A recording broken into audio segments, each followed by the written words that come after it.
आना पड़ेगा अंत समय भोले आना पड़ेगा।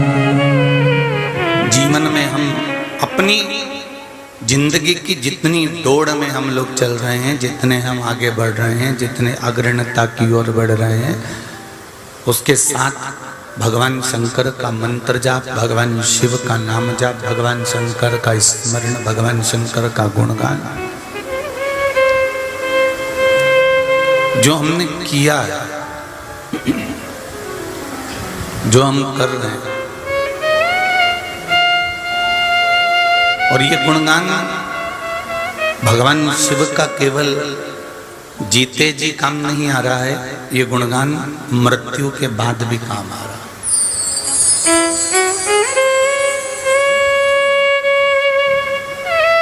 बस एक चीज अपनी जिंदगी में याद रखो, जैसे मोबाइल में बैलेंस देखते रहते हो कि कब खत्म हो रहा, देखते हो?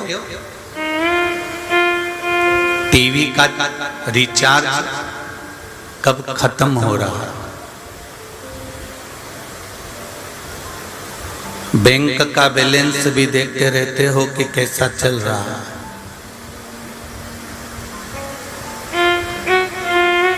और समझदार व्यक्ति होगा तो हफ्ते में कम से कम एक बार अपने बैंक का बैलेंस देखते रहना चाहिए। आजकल इतना फ्रॉड चल रहा है कि कोई आपका कोई नंबर ले ले और आपके पैसे निकाल ले, तो हफ्ते में 2 बार अपने बैंक का बैलेंस देख लो। जैसे मोबाइल का बैलेंस देखते हो, अभी तो मेरे पास में इतने का रिचार्ज है, 3 महीने अभी तक चलेगा, और मालूम पड़े 3 महीने बाद जब वो चलना बंद हो जाए, रिचार्ज खत्म हो जाए, तो फिर क्या होता है? तुम्हारा फोन लगता है? जम के तो बोलो नहीं। फोन जाएगा नहीं, पर फोन जम के बोलो जरा, आएगा। जाएगा नहीं, आएगा।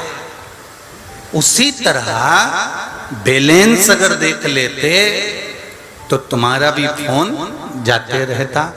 जैसे बैंक का बैलेंस देखते हो, मोबाइल का बैलेंस देखते हो, टीवी का बैलेंस देखते हो, परिवार का बैलेंस देखते हो, उसी तरह शिव महापुराण की कथा कहती है कि भगवान के भजन का भी बैलेंस देखते रहना कि कहीं ये खत्म तो नहीं हो गया। अगर भजन का बैलेंस खत्म हो जाएगा, जैसे मोबाइल का बैलेंस खत्म हो गया, तो तुम्हारा फोन जाएगा नहीं, उधर का फोन बोलो बोलो जम के बोलो आएगा। उसी तरह जब हमारे भजन का बैलेंस खत्म हो जाता है तो फिर उधर से फोन आता है, इधर से नहीं जाता, फिर उधर से आता है। और उधर का फोन बड़ा विचित्र आता है। साहब गाड़ी से गए, एक्सीडेंट हो गया, भगवान मैंने क्या बिगाड़ दिया था? भगवान बोल रहे थे बहुत दिन से बैंक में तो बैलेंस देखने नहीं आई थी, इसलिए मैंने तुझको बुलाया। थोड़ा सा दुख आया, थोड़ी सी तकलीफ आई, थोड़ा सा कष्ट आया, थोड़ा सा रोग आया, थोड़ी सी बीमारी आई, और हमने फिर अपना बैलेंस देखना प्रारंभ करा।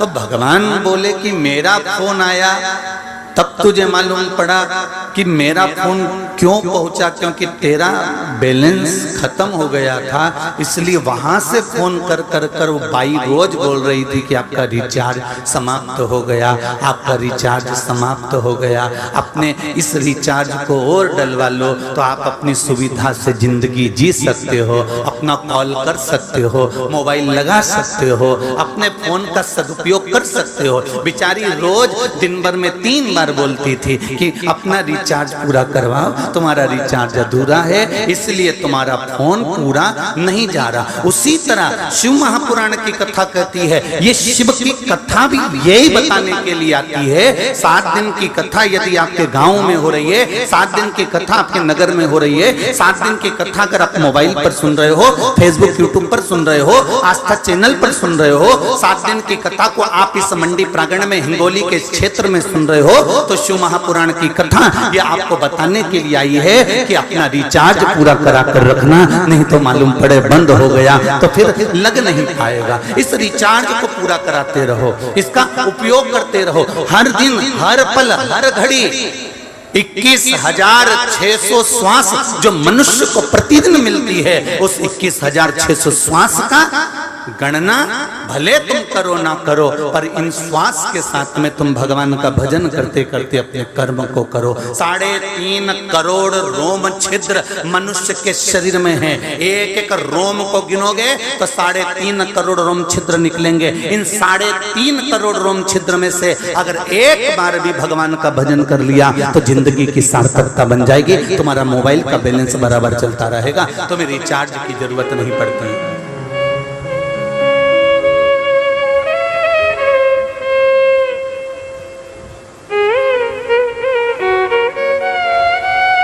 जिसका मोबाइल चार्ज रहता है, रिचार्ज रहता है, उसको दूसरे के मोबाइल की जरूरत, बोलो जम के बोलो जरा, नहीं पड़ती।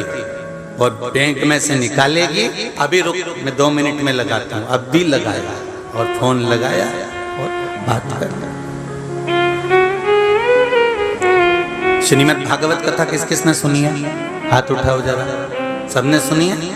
भागवत जी सुनने के बाद आप लोगों ने एक स्मरण किया कि ब्रज में इतनी सारी गोपियां रहती थी, ब्रजमंडल में इतनी ग्वालन रहती थी, ब्रजमंडल में इतनी गोपियां रहती थी, और इतनी सारी गोपियों को छोड़कर भगवान कुछ गोपियों के घर पर जाते थे, मक्खन की मटकी तोड़कर माखन चुरा कर लाते थे। कभी आपने विचार करा कि इतनी सारी गोपी होने के बाद भी भगवान की कुछ ही गोपियों के घर क्यों जाते हैं, थोड़ी गोपियों के घर क्यों जाते हैं? जब भगवान वहीं की वहीं रहते हैं, भगवान यहीं की यहीं रह रहे हैं, ब्रजमंडल में रह रहे हैं, तो सारी गोपियों के घर जाना चाहिए। फिर इनके यहाँ चले गए, उनके यहाँ चले गए, उनके यहाँ चले गए, बाकी के सबको छोड़ दिया। उसका कारण क्या है? भगवान ये देखता है कि कौन मुझे विश्वास से, कौन मुझे भरोसे से, कौन मुझे दृढ़ता से, कौन मुझे दिल से पुकार रहा है। भगवान सबके घर नहीं जाता, भगवान उसी के घर जाता है जो दिल से माखन की मटकी को टांग देता है, हृदय से बुलाने का प्रयास करता है। इतनी बड़ी हिंगोली में कितने लोग रहते होंगे, कितने लोग निवास करते होंगे, पर क्या सब शिव महापुराण में जा सकते हैं? बोलो तो सही, नहीं जा सकते। क्या सभी लोग नागेश्वर जा सकते हैं? नहीं। सभी लोग पल्ली बैजनाथ जा सकते हैं? नहीं। जिसको भगवान बुलाएगा और भगवान ने विचार कर लिया कि ये मेरा हो गया और मैं इसका हो गया, इसलिए इसके घर जाना है और इसको मुझे बुलाना है, बस उसी को आमंत्रित करता है। भक्ति और मेहनत हमेशा मौन रहकर करो, शांत रहकर करो। भक्ति और मेहनत जितनी शांत रहकर करते हो, तरक्की उतनी शोर मचाकर तुम्हारे सामने प्रकट होती है, उतनी शोर मचाकर प्रकट। भक्ति में अगर तुम शोर करोगे या मेहनत करने में शोर करोगे कि मैंने तो इतना काम करा, मैंने तो इतना काम करा, तो तुम्हारे को सफलता अच्छी विद्वत्ता में नहीं मिलेगी, प्रबल नहीं मिलेगी। जो बच्चा कहता है ना कि मैं तो दिन रात पढ़ता हूँ, दिन रात पढ़ता हूँ, दिन रात पढ़ता हूँ, नंबर उसी के काम आते हैं। जो शांत रहकर, चुप रहकर अपना विद्या अध्ययन करता रहता है, करता रहता, अपनी मेहनत में लगा रहता है, वो बच्चा और अच्छे नंबर से तरक्की की ओर आगे बढ़ जाता है। मौन रहकर मेहनत करो, मौन रहकर भक्ति करो, मौन रहकर मेहनत करो, वो फल अधिक मिलता है उसको। अब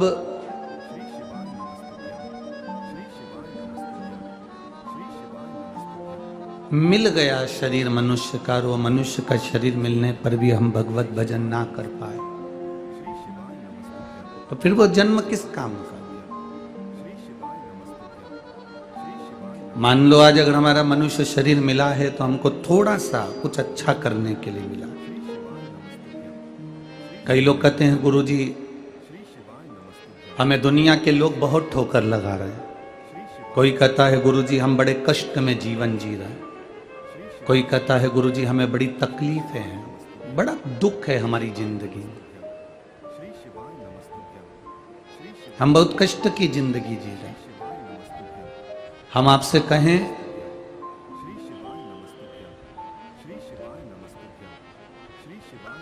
जिसने कड़वी दवाई को खाया है उसी ने रोग पर विजय प्राप्त करी है।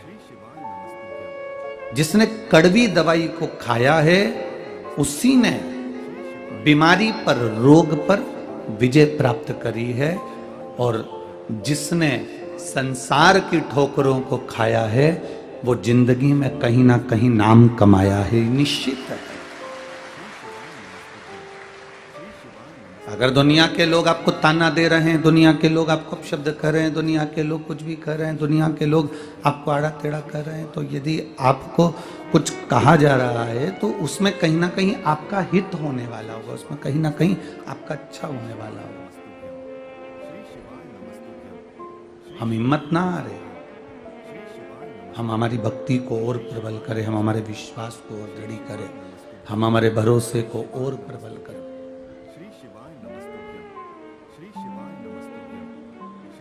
अरे तेरा ही दिया मैंने खाया पिया है, तेरा शुक्रिया है, तेरा शुक्रिया है। मुझे भोले बाबा ने बहुत दे दिया है, तेरा शुक्रिया है, तेरा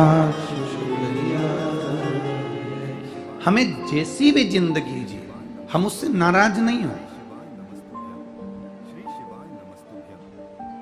संघर्ष का जीवन में मिला तो हम उससे नाराज ना हो।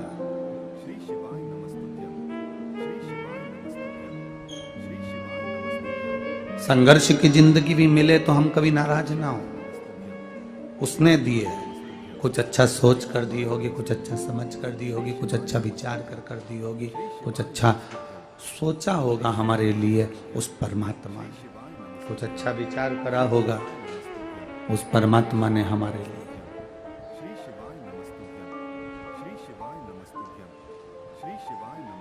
बहुत अच्छा जो पुष्प होता है, बहुत सुंदर जो फूल होता है, वो फूल साधारण नहीं होता, या तो कांटों में लगता है, या कीचड़ में खिलता है, या सूर्य की तपन झेलकर सूर्यमुखी हो जाता है, कीचड़ में रहकर कमल हो जाता है, कांटों में रहकर गुलाब हो जाता है। जो बहुत बहुत अच्छा होता है उसकी जिंदगी में कष्ट तकलीफें बहुत आती है, और भगवान जैसे कीचड़ में कमल को ऊपर रखता है, कांटों में गुलाब को ऊपर रखता है, वैसे ही आपको भी परमात्मा हाथ में रखता है। उसमें आप यह ना सोचें कि बहुत कष्टप्रद जीवन है हमारा। आपका विश्वास, आपका भरोसा, आपकी दृढ़ता मूल होती है। सबसे मूल है आपका विश्वास, आपकी दृढ़ता। हमें लगता है कि हमने एक डॉक्टर को दिखा लिया, अब उसने जो बोल दिया वो हमने करा। जाओ डॉक्टर तक। डॉक्टर भी शिव का रूप होते हैं, डॉक्टर भी शंकर का एक स्वरूप होते हैं। डॉक्टर के पास जरूर जाना चाहिए, दिखाना जरूर चाहिए, पर डॉक्टर के पास जाने के बाद जो दवाइयां लेकर आओ, डॉक्टर से कहकर आओ, उसके बाद में शंकर के मंदिर जाना मत छोड़ना, उस पे चढ़ाया हुआ जल आचमन करना मत छोड़ना। डॉक्टर भी दवाई देता है तो मेरा काल अधिपति महाकाल भी दवाई देता है, वो भी औषधि प्रदान करता है। उस भरोसे पर जाना कि मेरा शिव मेरे साथ में है, मेरा शंकर मेरा साथ में है। और आपके भीतर जब विश्वास जागृत हो जाए,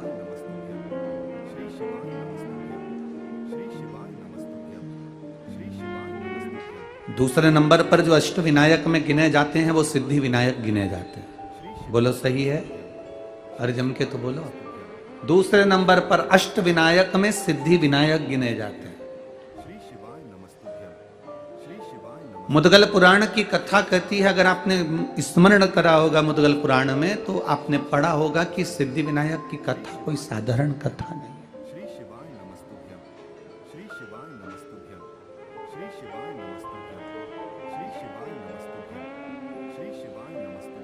और सिद्धि विनायक मंदिर की विशेषता, उसका ज्ञान, उसका स्मरण हमसे ज्यादा तो आपको आता है, क्योंकि आप पुणे के रहने वाले हो।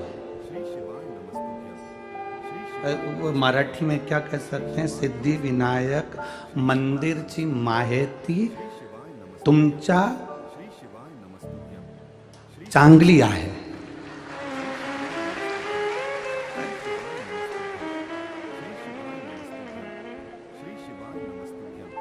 गड़बड़ हो जाए बोलने में तो तुम देख लेना हो, और हम कोई मराठी तो बोलते नहीं ना, इसलिए स्मरण में थोड़ी बहुत स्मरण में आ जाते हो।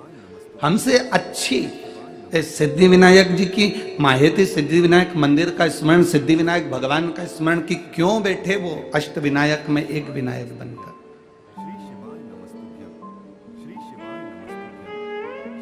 क्यों बैठे?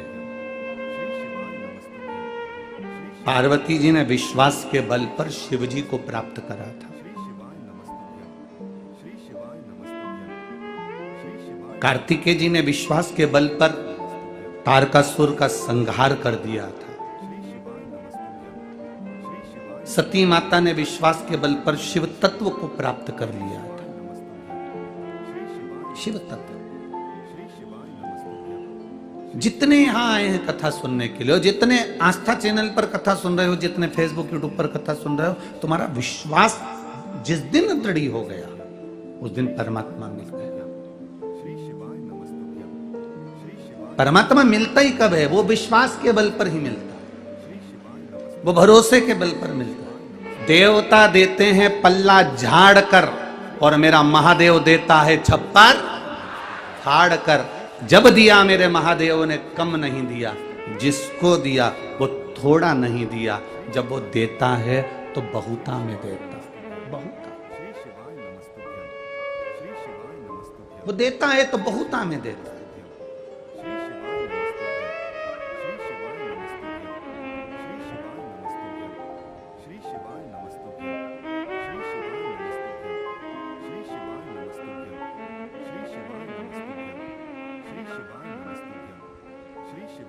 अभी एक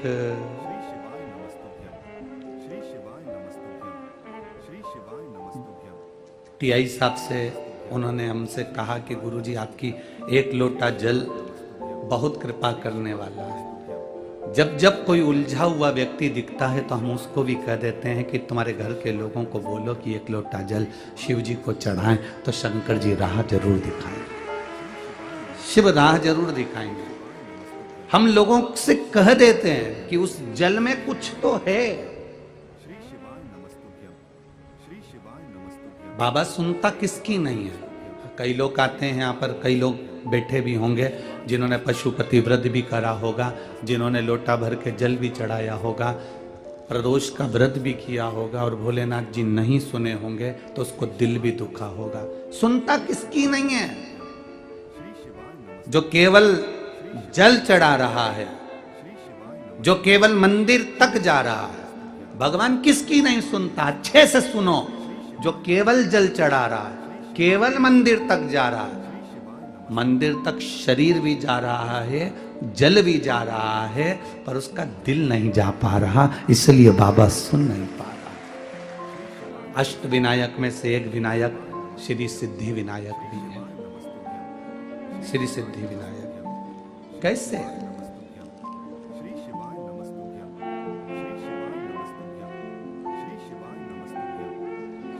एक ब्राह्मणी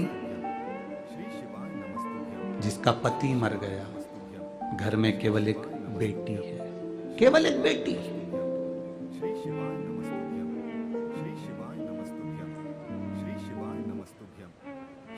जिसका कोई नहीं उसका तो भोले है यारो। लोग कहते हैं कि ये चले गए तो हमारी जिंदगी का क्या होगा, हमारे जीवन का क्या होगा। कभी कभी बड़ा बड़ा भ्रम हो जाता है। एक सेठ जी कहते थे मैं मर गया तो मेरा पूरा परिवार मर जाएगा। मेरे घर के लोग मुझे बहुत चाहते हैं, मेरे परिवार के लोग मुझे बहुत चाहते हैं, मेरे मरने पर ये मर जाएंगे। मेरी पत्नी मुझे बहुत प्रेम करती है, मेरा बेटा मुझे प्रेम करता है, मेरी बहू मुझे प्रेम करती है, मेरा पोता पोती मुझे प्रेम करते हैं। मैं मर गया तो मेरे पीछे परिवार मर जाएगा। एक गुरुजी को मालूम पड़ा कि सेठ जी हमेशा एक ही बात कहते हैं, तो गुरुजी ने सेठ जी से कहा एक काम करो ना, आधे घंटे के लिए मर जाओ। तुम आधे घंटे के लिए मर के तो देखो कि कौन तुम्हारे साथ में मरता है, कौन मर रहा है। अकेले आए हो, अकेले जाओगे। क्या लेकर आए हो, जम के बोलो जरा। नहीं नहीं, ये लाइन तुम्हारी गड़बड़ है। क्या लेकर जाओगे, शिव पुराण तो कहती है कुछ तो लेकर जाओगे। क्या लेकर आए हो, कुछ तो लेकर जाओगे। कुछ लेकर नहीं आए, अपने हाथ से किया गया पुण्य अपने साथ लेकर जाओगे। कोई दूसरा नहीं ले जाएगा, अपना पुण्य अपने साथ, अपना भजन अपने साथ, अपनी भक्ति अपने साथ। जैसे कल वो लड़की ने लिखा कि ये लक्ष्मण भाऊ का फोटो लगा हुआ है गुरुजी, जिन्होंने मुझे विद्या अध्ययन कराई, इसलिए मैं इस कथा में आकर बैठी हूं, क्योंकि भाऊ को नमन करती हूं, जिसको भले इनके परिवार वालों को नहीं मालूम पर भाऊ ने मुझे पढ़ाया है, इसलिए उनका एहसान जिंदगी भर नहीं भूल पाऊं। भले परिवार वालों को नहीं मालूम, पत्नी को नहीं मालूम, बच्चों को नहीं मालूम, किसी को नहीं मालूम। क्यों? वो व्यक्ति गया तो उसने कर कर क्या गया है।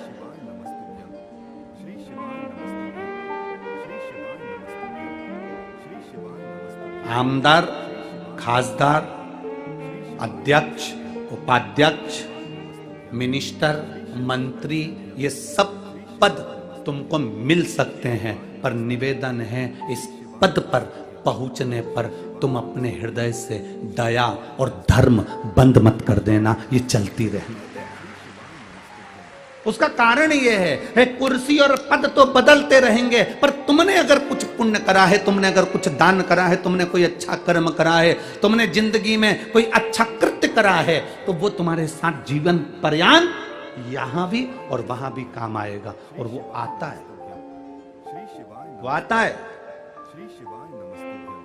कितने दिन याद करेंगे? केवल 13 दिन। फिर कौन याद कर रहा, किसको याद करें? अपने हाथों से दान करते चलना, अपने हाथों से पुण्य करते चलना। जैसे ये लक्ष्मण भाऊ भले संसार सागर से गए हों, पर उन्होंने अपने हाथों से ऐसा पुण्य कर कर गए कि वो जिंदगी का एक आनंद दे गए। पद मिले, प्रतिष्ठा मिले, चूकना मती किसी का भला करने में। दीपावली पर जो आतिशबाजी में सुख नहीं मिलता, दिवाली पर जो फटाके फोड़ने में सुख नहीं मिलता, होली पर जो रंग उड़ाने में सुख नहीं मिलता, गणेश जी को जो लड्डू खिलाने में सुख नहीं मिलता, वो सुख एक गरीब के चेहरे पर प्रसन्नता लाने से मिलता है। एक दुखी व्यक्ति के चेहरे पर प्रसन्नता लाने से मिलता है।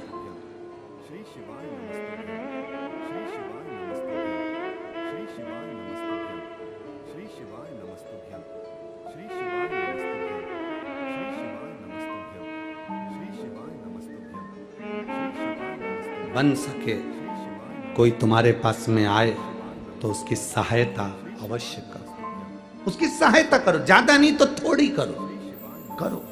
कोई कहे, हम ये नहीं कहेंगे कि चौराहे पर खड़े हुए लोग, भिक्षा मांगने वाले जो भिखारी हैं, तुम उनको कुछ दो ना। ना, कई लोगों ने तो धंधा बना कर रखा है, उससे बचना है। ये भिखारियों का धंधा नहीं चलने देना इस भारत की भूमि पर, हमें उससे बचना है। करना क्या है? अपने नगर में, अपने मोहल्ले में, अपनी कॉलोनी में, अपने परिवार में, अपने क्षेत्र में, अपनी विधानसभा में, अपने कार्य क्षेत्र में उसको ढूंढो जिसको पढ़ने की बहुत तमन्ना है और उसके पास पढ़ाई का पैसा नहीं है। उसको ढूंढो जिसके शरीर में दवाई रोग है पर दवाई का पैसा नहीं है। उसको ढूंढो जिसको बहुत उन्नति करना है पर कोई सीढ़ी लगाने वाला नहीं है। उसके लिए तुम थोड़ा करने का प्रयास करो, आपको उसका एक आनंद जो मिलेगा वो दीपावली पर बम पटाखे फोड़ने जैसी खुशियां प्राप्त हो। वो आनंद की अनुभूति आपके अंदर होगी, आपके अंदर प्रवेश करेगी। एक ब्राह्मणी जिसका पति चले गया, घर में केवल बेटी है और वो है, हिम्मत नहीं हारी है। पति गया, बच्चों को संस्कार दिया, अपनी बेटी को संस्कार दे रही है और संस्कार में पीछे नहीं हटना। यह सिद्धि विनायक की दूसरे नंबर के विनायक की कथा चल रही है। अष्ट विनायक में से दूसरे विनायक की कथा चल रही है कि सिद्धि विनायक नाम, सिद्धि विनायक कैसे विराजमान हुए, सिद्धि विनायक कैसे आए और सिद्धि विनायक का मतलब क्या है, सिद्धि विनायक है कौन।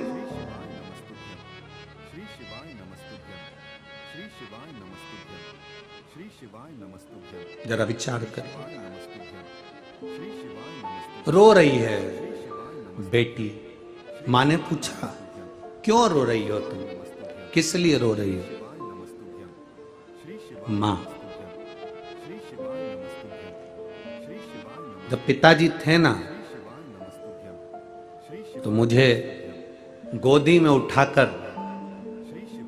स्नान कराने के लिए पवित्र पवित्र तीर्थ में लेकर जाते थे, पर अब मेरे पिता नहीं तो मुझे पवित्र तीर्थ में कौन लेकर जाए, कौन स्नान कराएगा मुझे।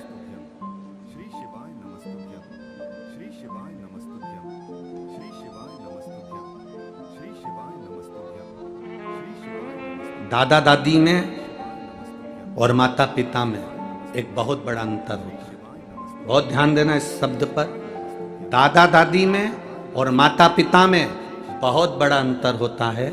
माता पिता बच्चे से कहते हैं कि तुम अच्छे से पढ़ाई करो और दादा दादी कहते हैं तू थोड़ा सा प्रणाम करा कर, थोड़ा झुका कर, मम्मी की बात माना कर, पापा का कहना माना कर, उनको दंडवत करा कर, उनको प्रणाम करा कर, उनको नमन करा कर। माता पिता बच्चे को पढ़ने का प्रेशर देते हैं और दादा दादी अपने पोते को संस्कार का प्रेशर देते हैं कि ये अच्छा बने।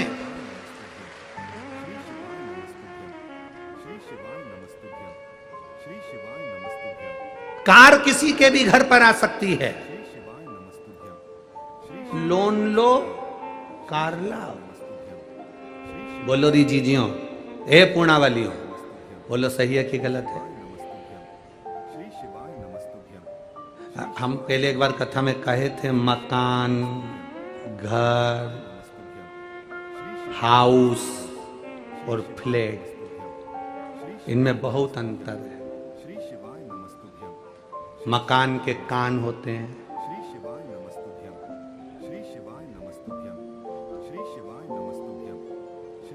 ये सब चीजें हमने कही थी। उसमें एक बात हमने ये भी कही थी, फ्लैट, आदमी इतना कर्जा ले लेता है कि नौकरी कर करके आखिरी में लेट जाता है। इतना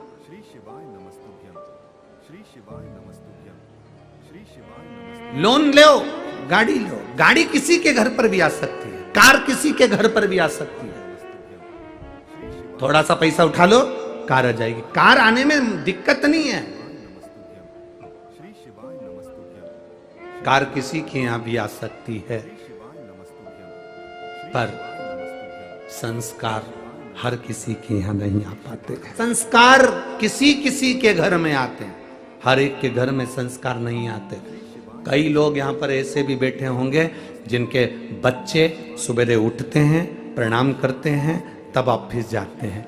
बहू उठती है, मम्मी को प्रणाम करती है, नमन करती है, माँ कैसी हो, कोई दिक्कत तो नहीं है, आप पुणे आई हो, अच्छे से रहना माँ, थोड़े दिन के लिए आई हो।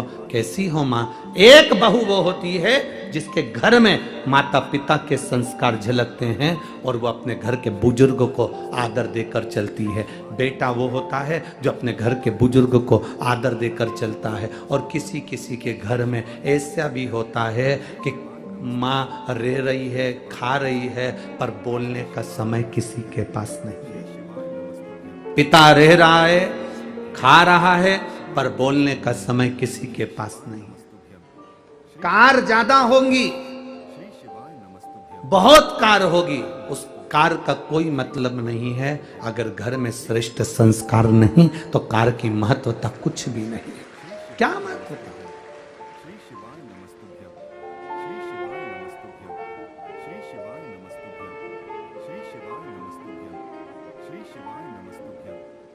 आजकल एक वीडियो बनती है तो लोग बाग उस वीडियो में इंस्टाग्राम या सोशल मीडिया पर बहुत चलती है, कैमरामैन फोकस करो। हम भी तो कहते हैं शिव भक्त शंकर जी के चरणों पर फोकस करो। जब आपका ध्यान शिव जी के चरणों पर होगा, शंकर भगवान के चरणों में जब आपका ध्यान होगा, तब शिव कृपा करने में पीछे नहीं हटेंगे। क्यों पीछे हटेंगे? किस लिए?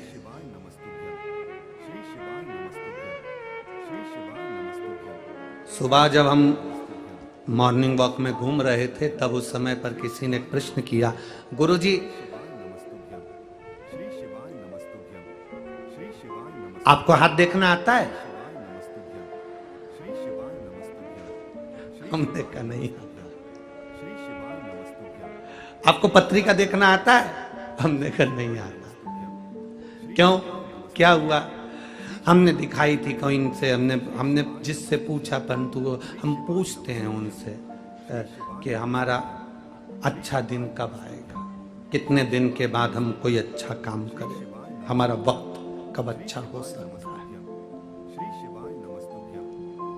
पत्रिका दिखने वाले के पास जाओगे, हाथ दिखाने वाले के पास में जाओगे तो हर व्यक्ति जितने हो, तुम पत्रिका वाले के पास और हाथ दिखाने वालों के पास जाकर पूछते हो मेरा अच्छा वक्त कब आएगा, जरा मेरा भाग्य देखकर बताओ। शिव पुराण कहती है अच्छा वक्त आज ही है, तू आज से ही कोई अच्छा काम चालू कर दे, बस तेरे दिन फिर जाए। हम इंतजार करते हैं अच्छे वक्त का, वक्त अच्छा आएगा तब मैं यह काम करूंगा, वक्त अच्छा आएगा तब मैं यह काम करूंगा, वक्त जब अच्छा आएगा तब मैं यह काम करूंगा। हम किसी से अकड़ में कह देते हैं मेरा वक्त आन दे तब मैं दिखा दूंगा कि मैं हूं क्या, मेरा समय आन दे तब मैं दिखाऊंगा कि मैं हूं क्या, मेरा वक्त आन दे तब मैं दिखाऊंगा कि मैं हूं क्या। और तब हम कहते, लोगों के सामने कहते रहे, और एक दिन छाती में दर्द हुआ, हॉस्पिटल लेकर गए और डॉक्टर साहब ने कह दिया इसका वक्त आ गया। छाती में दर्द हुआ और डॉक्टर ने कह दिया इसका वक्त आ गया। अब समझो कि हम इतनी अकड़ में जिंदगी जी रहे थे, मेरा वक्त आन दे तब मैं बताऊंगा, मेरा वक्त आन दे तब मैं बताऊंगा। परमात्मा कहता है वक्त किसी के हाथ में नहीं है। घड़ी तुम पहन सकते हो, घड़ी में समय तुम देख सकते हो, घड़ी तुम धारण कर सकते हो, पर समय तुम्हारे हाथ में नहीं है। घड़ी तुम्हारे हाथ में हो सकती है पर समय तो महाकाल के काल अधिपति के हाथ में है। उसके हाथ में समय है, घड़ी तुम्हारे हाथ में है पर समय उसके हाथ में। अच्छा और बुरा तुम किसी से पूछते हो मेरा अच्छा समय बताओ कब आएगा, मेरा हाथ देखकर बताओ मेरा समय अच्छा कब आएगा, मेरा वक्त कब अच्छा आएगा, मेरी पत्रिका देखकर बताओ मेरा वक्त कब अच्छा आएगा। पूरी जिंदगी दिखाते रहना और ये पूछते रहना कि वक्त कब अच्छा आएगा। शिव महापुराण की विद्येश्वर संहिता कहती है वो वक्त कभी नहीं आता। आज जो है, अभी जो है, जैसा आज है इसमें तू ऐसा कर कर निकल जा कि आज के बराबर कोई वक्त तुझे पूछना ही नहीं पड़े और तू उन्नति की सीढ़ी पर चढ़ जा। हमसे लोग कहते हैं अभी देवता सो रहे हैं तो हम दुकान कब डालें, अभी ऐसा हो रहा है पितृपक्ष आ जाएगा तो 16 दिन अच्छे काम नहीं होंगे तो हम दुकान कब डालें। हम कहते हैं दिन मत देखना, समय मत देखना, तेरा मन जिस दिन कह दे, तेरा दिल जिस दिन कह दे और तेरे मन के अंदर जिस दिन शंकर आकर विराजमान हो जाए और तेरा दिल कह दे कि आज मुझे दुकान डालना है, आज मुझे ये काम करना है, उस दिन वो काम चालू कर देना तो उन्नति की सीढ़ी पर चढ़ जाएगा। उसके क्या पूछना, क्या पूछोगे? मौत का और महाकाल का, मौत का और शिव मंदिर का, मौत का और शिव पुराण का कोई समय नहीं होता। शंकर के पास जब तुम्हारा दिल करे तब पहुंच जाना। समय मत देखना कि शिव को भजने का समय क्या है। जब तुम्हारा मन करे, फ्री हो, 2 मिनट का समय मिल गया, घर का सारा काम हो गया, मालूम पड़े टीवी पर कथा आ रही है तो सुन लो, नहीं आ रही है तो मुख से 2 बार श्री शिवाय नमस्तुभ्यम कह। क्या होता है श्री शिवाय नमस्तुभ्यम कहने से?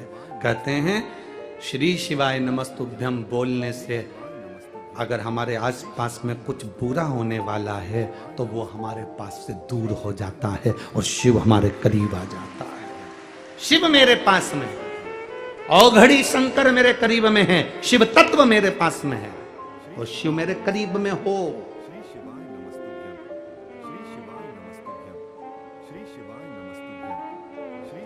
एक बच्चे के शरीर में बुखार आता है, उसको कष्ट रहता है, तकलीफ रहती है, तो बच्चा अपनी मम्मी और पापा से, पापा मुझे डर लग रहा है, तुम मेरे पास आ जाओ ना पापा। माँ मुझे डर लग रहा है, मम्मा तुम मेरे पास आ जाओ ना।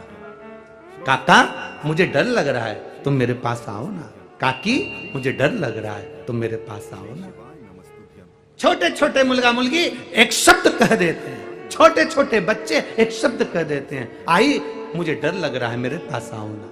भाऊ मुझे डर लग रहा है, मेरे पास आओ ना। और जब तुम्हारी जिंदगी में दुख की घड़ी चल रही हो, कोई राह नहीं सूझ रही हो, कुछ भी तुम्हें दिख नहीं रहा हो, बहुत बहुत टेंशन में जिंदगी चल रही हो, तब महादेव के मंदिर में जाकर कहना, बाबा बहुत डर लग रहा है, तुम मेरे पास आओ ना।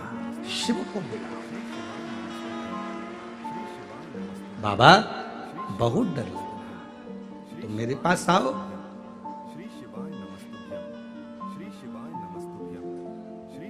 तुम मेरे करीब में आओ। और जिस दिन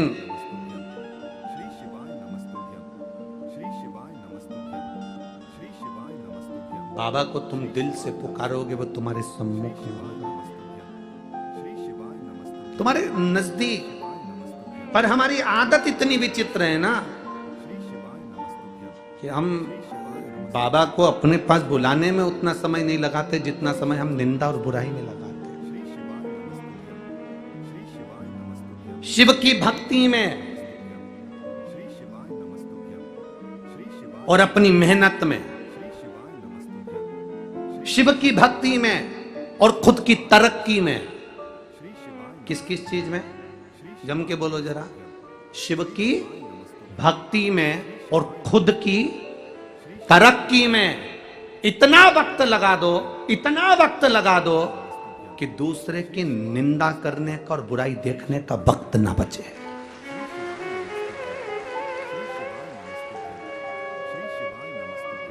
हम क्यों किसी की निंदा करें, हम क्यों किसी की बुराई देखें?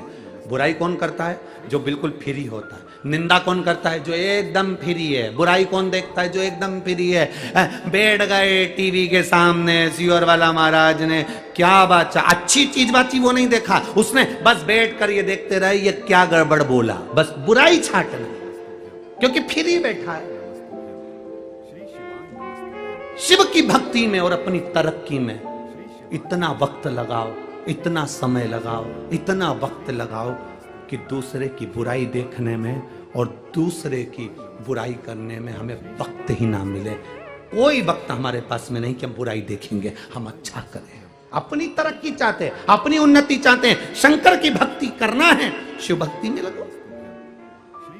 हम मंदिर भी गए हैं ना तो 2-4 बात कर कर आते हैं लोगों से, 2-4 बात करके आते हैं, भगवान की बात नहीं करते। मंदिर गए और जाते से पूछा, क्यों आज तेरा मुंह उदास है, क्या हो गया? बस मेरी बहू ने ऐसा कर दिया। हम मंदिर गए और फिर वहां जाकर विचार करा, क्यों कथा में नहीं आई? अरे अब क्या करता, तो तेरे यहाँ गाड़ी नहीं है क्या? कोई छोड़ने वाला नहीं है क्या? नहीं, बेटा ले जाता है गाड़ी, एक बार गाड़ी बहू ले जाती है। हम निंदा में लगे। मंदिर जाने के बाद तो हमारी बुद्धि चित्त ये सब परमात्मा में लगना चाहिए। शिव महापुराण की कथा में आने के बाद तुम्हारा दिल कथा में लगना चाहिए, तुम्हारा चित्त कथा में लगना चाहिए। कल कोई कह रहा था गुरुजी ये पुणे महाराष्ट्र में जो कथा हो रही है सांगवी में, एक सुई भी गिर जाए ना गुरुजी तो कथा में मालूम पड़ जाए कि कहां गिरी है। इतनी साइलेंट रहकर लोग कथा सुनते हैं, इतना साइलेंट है। इसी को शिव भक्ति कहते हैं। भक्ति में अपना समय लगा दिया और अपनी तरक्की में अपना समय लगा, कहां फालतू का समय लगा। लोग फ्री बैठे हैं दिन भर बुराई करने के लिए, दिन भर निंदा करने के लिए। आप फ्री ना बैठे। मां उस ब्राह्मणी ने अपनी बेटी को संस्कार दिए। संस्कार